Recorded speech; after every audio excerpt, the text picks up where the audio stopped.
Hey, what's up everyone? It's Duskmos, and today I'm here with the Sculptor² 500 series Qube from Elysia.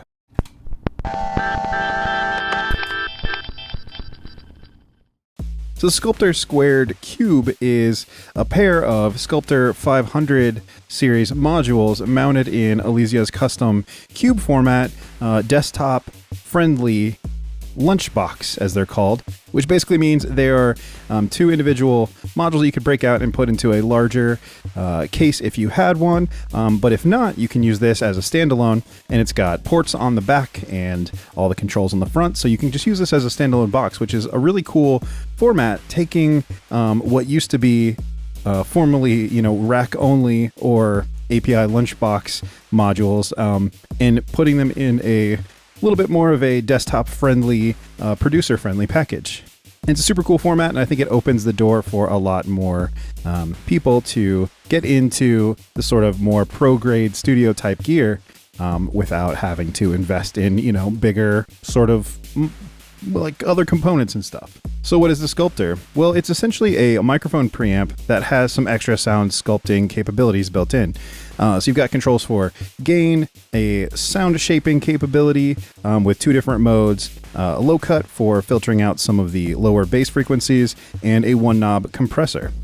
So it's all about sculpting and shaping your sound, and it covers a lot of territory between the compression, the shaping, and even some saturation with some of the gain. Yeah, it's a really cool box. All right, let's move on to the segment where I go over the controls, and I'll also talk about the ports and everything on the back as well.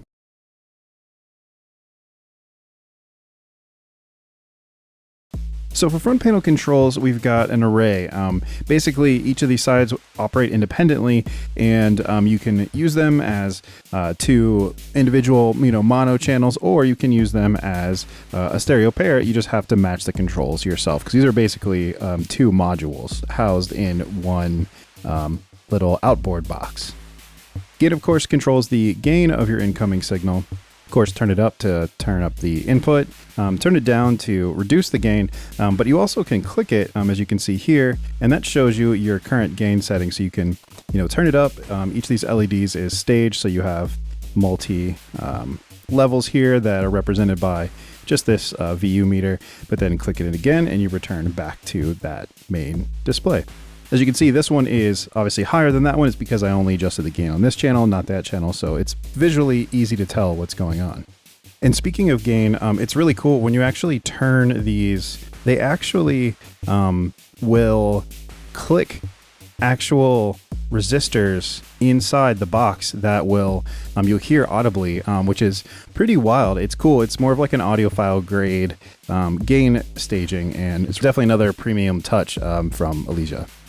Shape is kind of a contouring boost and cut and filter that works across your whole signal going through that changes between two different modes. Mode 1 is more so for instruments. Mode 2 or Shape 2 is more for vocals.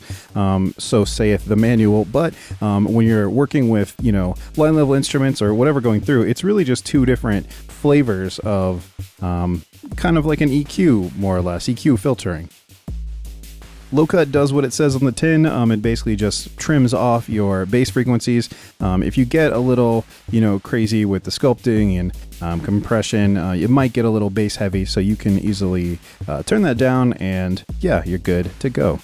Compression knob controls the compression, which actually goes from positive to negative ratios, so you can experiment with that and get really varying sounds depending on where you have that set, which is really a nice feature. As you can tell, there's also four click buttons here, as well as an input jack. The first clickable button is the shape button, which lets you switch between shape 1 and shape 2. So if it's lit, it's shape 2, and it's unlit, it's back to shape 1. The second button is for your 48 volt phantom power. I didn't use that in this setup because I'm not using it with mics, but if you were, that's how you could activate that. Again, per channel.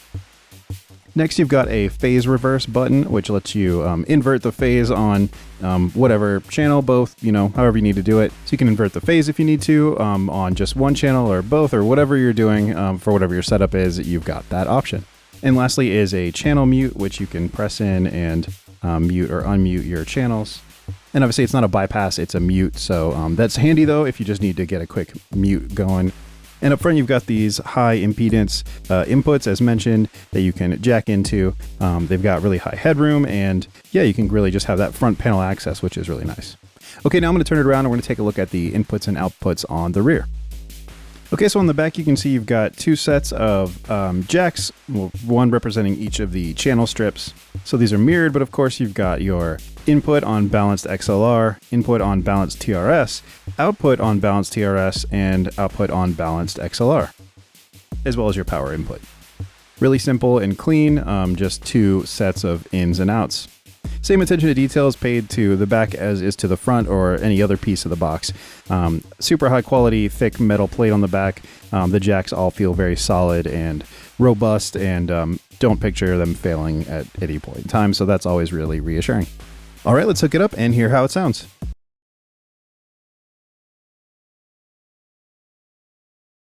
Okay, so I've got the Sculptor Qube paired up with the Syntakt here, and I'm just going to run through a few patterns just to kind of explore the Sculptor and hear how it does with a source like this. I'm coming out balanced out of the Syntakt, going in balanced into the Sculptor, and then coming out unbalanced into my TX6, which is just out of frame, and it's going directly into my camera. One quick note, because of how this is set up, the audio path is running through the Sculptor, and there's no way to completely bypass it because it is what it is and it does what it does. So I will kind of inject clean audio, 100% clean, that's not being processed in the video. So I'll label that at the bottom so you can tell when you're hearing the complete clean tone. But I'll also jump between modes. So you'll see that there's the Shape 2 mode, and that'll be a distinct difference between the normal, like first shape and then the Shape 2. But that's not actually bypassing. In a way, it's sort of a bypass of its own because it's switching between a separate mode. So I will flick in and out between Shape 2 and Shape 1 as well. Okay, so let's go ahead and listen to the first pattern, which sounds like this.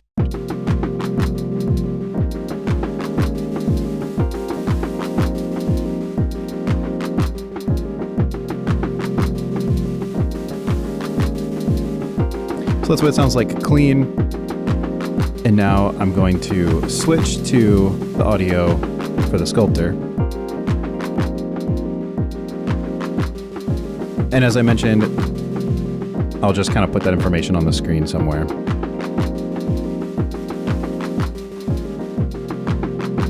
All right, so as I mentioned, you can change the display with the gain or the meters read. So if you want to kind of play with the input, you just press, and you can see it displays the gain level.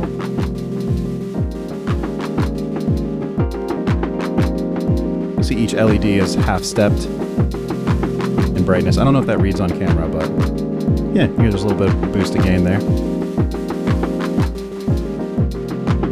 And now we're back to the output meter. Shape 1, it's already up to kind of 12 o'clock. So bring that down all the way.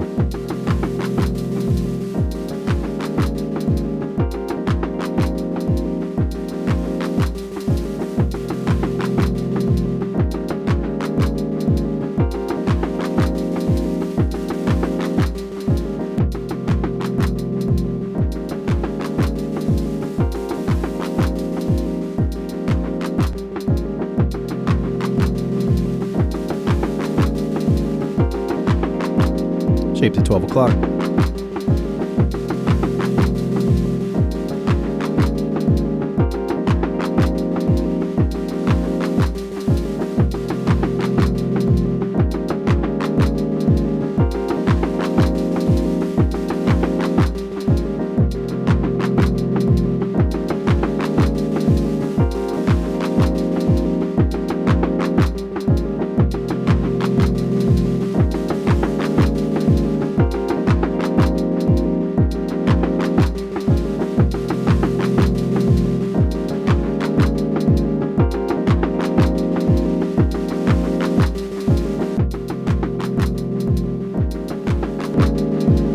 You can really hear the filtering happening.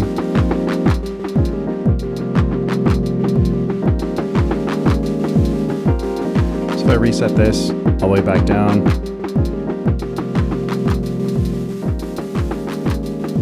Very different.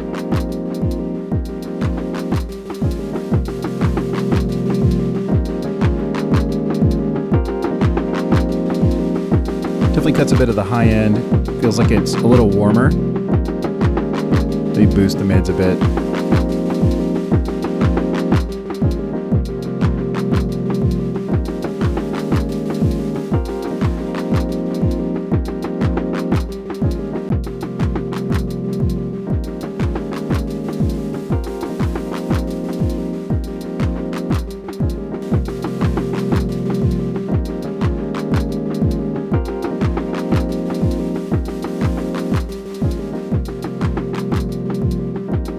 Okay, we'll switch to shape 2 now.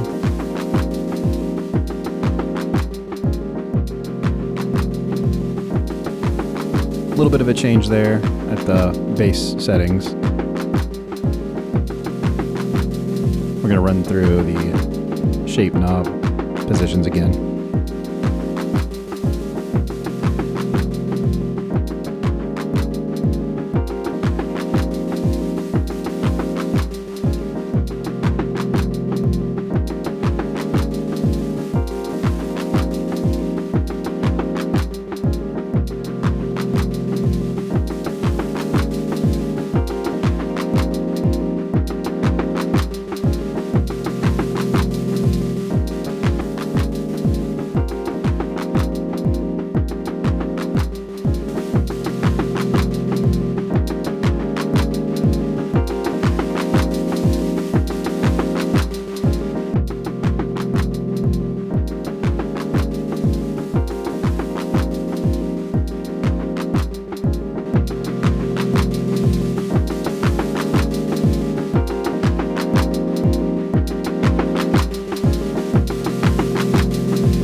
I'm going to bypass shape 2.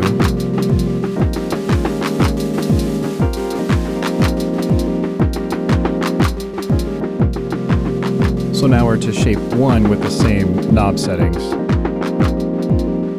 going to run through and do that for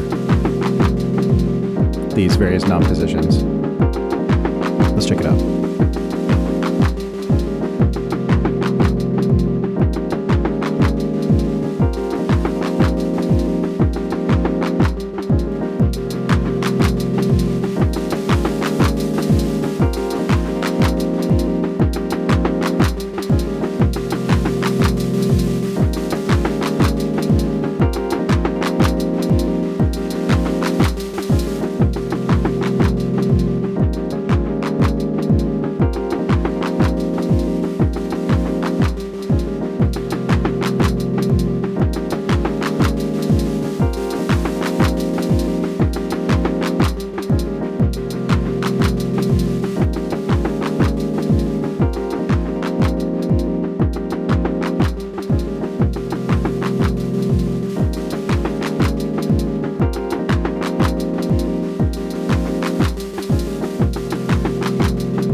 Okay, now we're going to dial in some compression and see how that goes.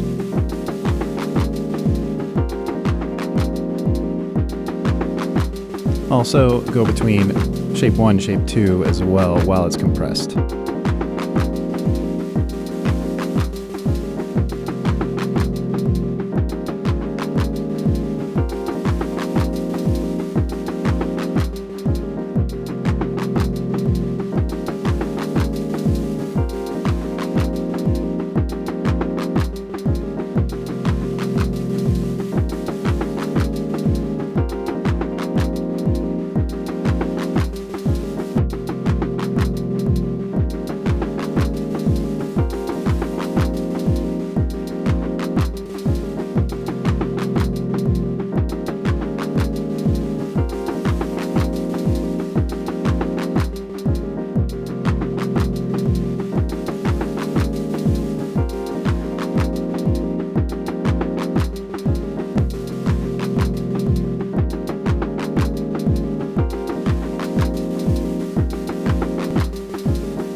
Go ahead and max it out. Compensate a little bit with the gain.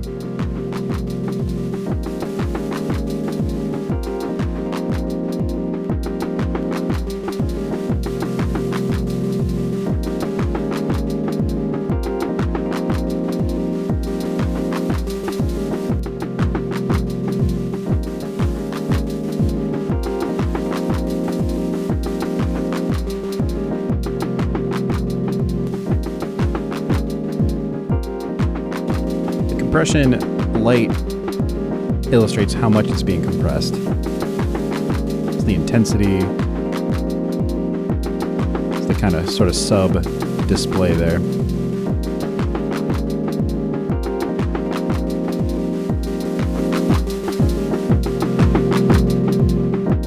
Forgot to take the gain down, so I'm going to do that before I bring the compression down.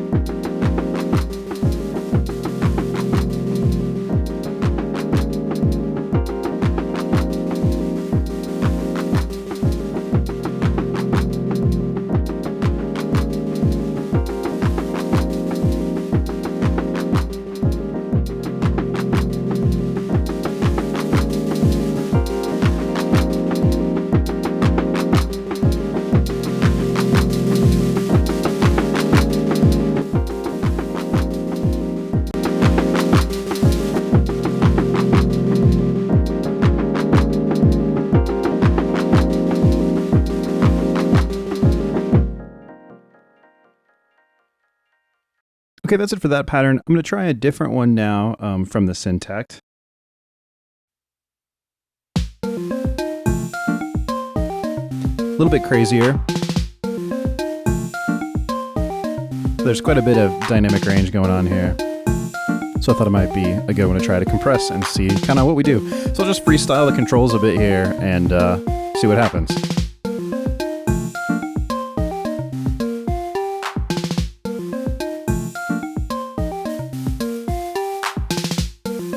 So immediately that brightened up quite a bit.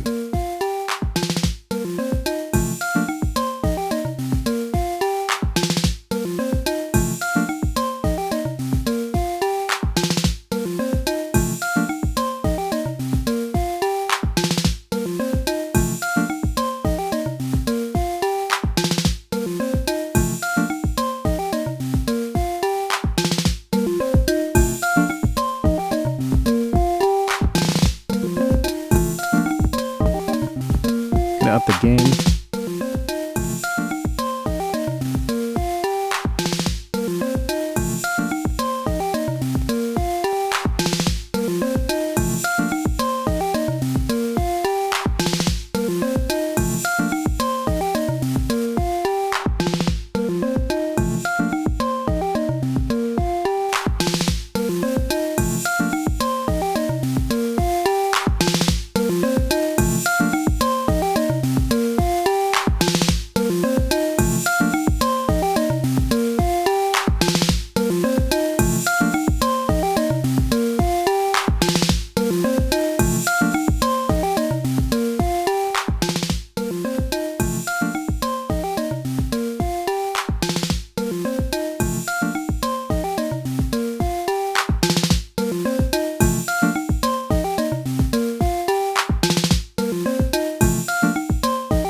Going to work with that for a little bit, a little less crazy.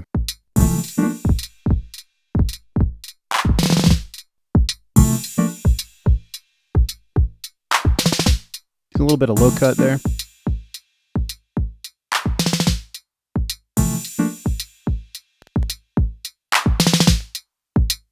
I'm actually going to reduce the level of my mixer here, because I'm going to push the gain a bit, and we'll just see what happens.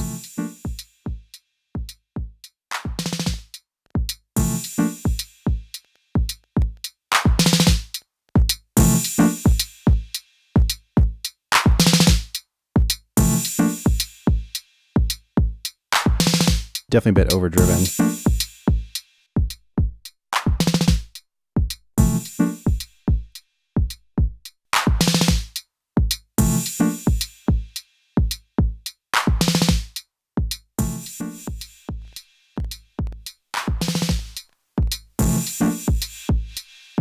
So now it's starting to clip. You see the clip indicators there.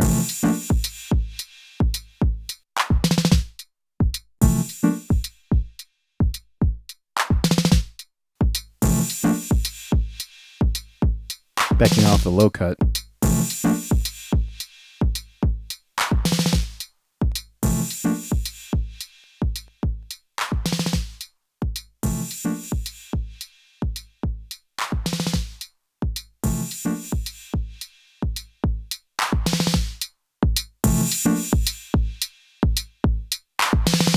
Yeah, really thick kick drum now.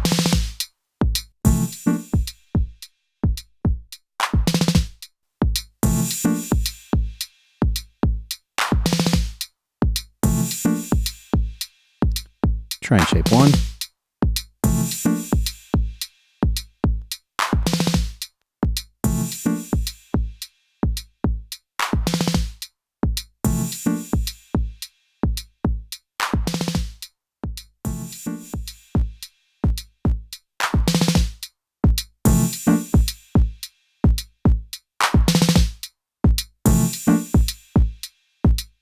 Gain's definitely a bit hot there.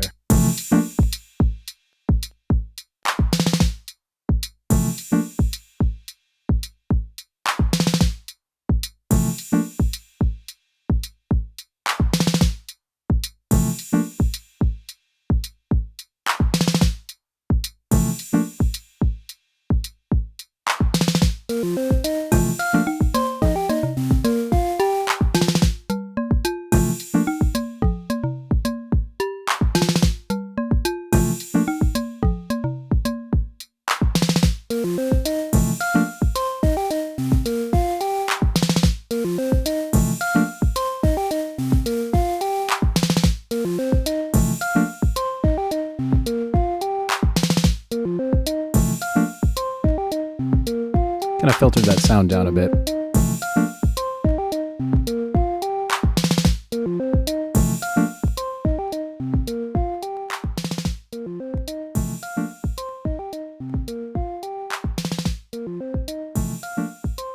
Brought the gain down so I can back off the compression a bit.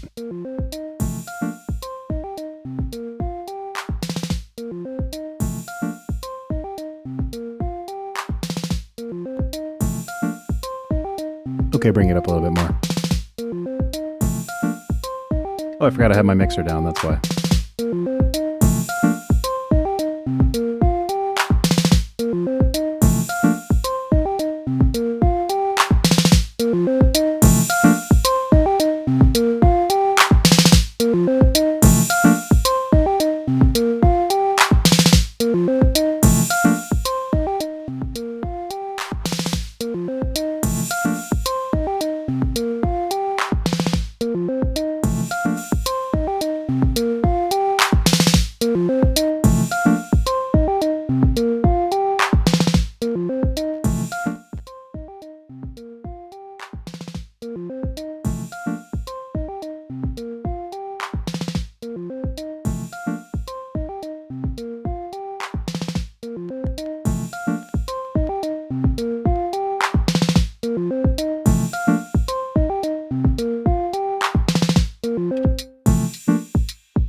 And there we go. That is the Sculptor Qube, having some fun sculpting the sounds coming out of the Elektron Syntakt. Obviously, adding compression into the mix is really cool. And yeah, it's a whole tonal shaping multi-box kind of situation, which is really cool.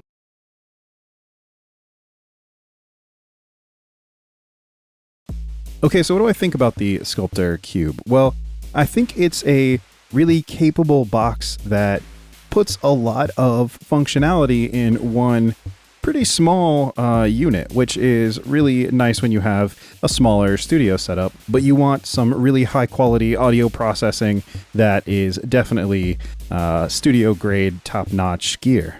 And yeah, as I mentioned, because there is so much built in between the gain that's on tap to either boost low output signals or obviously hike up microphones, and the shape control, that's really cool because having that one knob to kind of factor in so many elements of your sound, and having that on one dial is really handy. And it's cool because you know that you can trust what is happening inside this box, and having two different shape modes definitely gives you some flexibility there.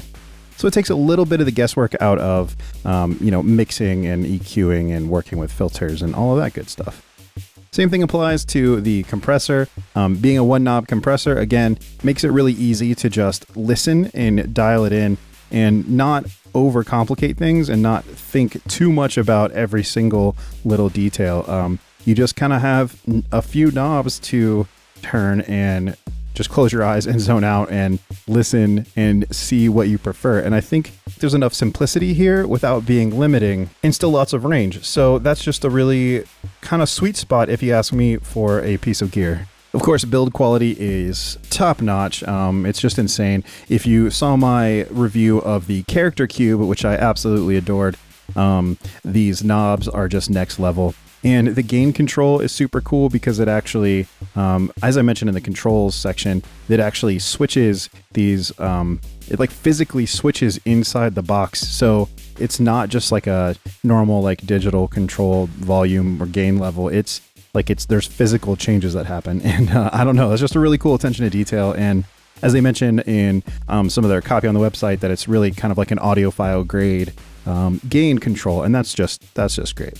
But it's just another piece of the puzzle that shows how much care went into the build and the design of these products. It's worth saying again in this video that these face plates on front and back are crazy thick aluminum, and they're just really, I don't know, it oozes high quality yet again, and it's not something that they had to do, but is really cool that they did. The only downside I could really think of is the fact that it's pretty expensive. It runs about $2,000 US, which is not going to be a quick decision you're going to make on whether or not you can bring this into your studio. But that being said, if you are able to, then it's definitely worth considering. And I think if you broke out, a normal mic pre, maybe like an EQ strip, a compressor, and you had a stereo pair of those things, it might cost you more than $2,000. It likely would. I mean, I've priced a lot of studio stuff out, and that some rack units are crazy expensive. And then you're talking mono most of the time. So then, yeah, it can really add up quick. So, you know, it's expensive, but also could be of value depending on how you look at it. I also have to take a second to thank Elysia for sharing this with me, setting this out as a demo unit. Really, really cool of them. I do have to send it back, but yeah, it was awesome being able to get my hands on this and being able to share it with you guys. All right, well, that's going to be it for me. Thanks so much for watching, and I'll see you next time.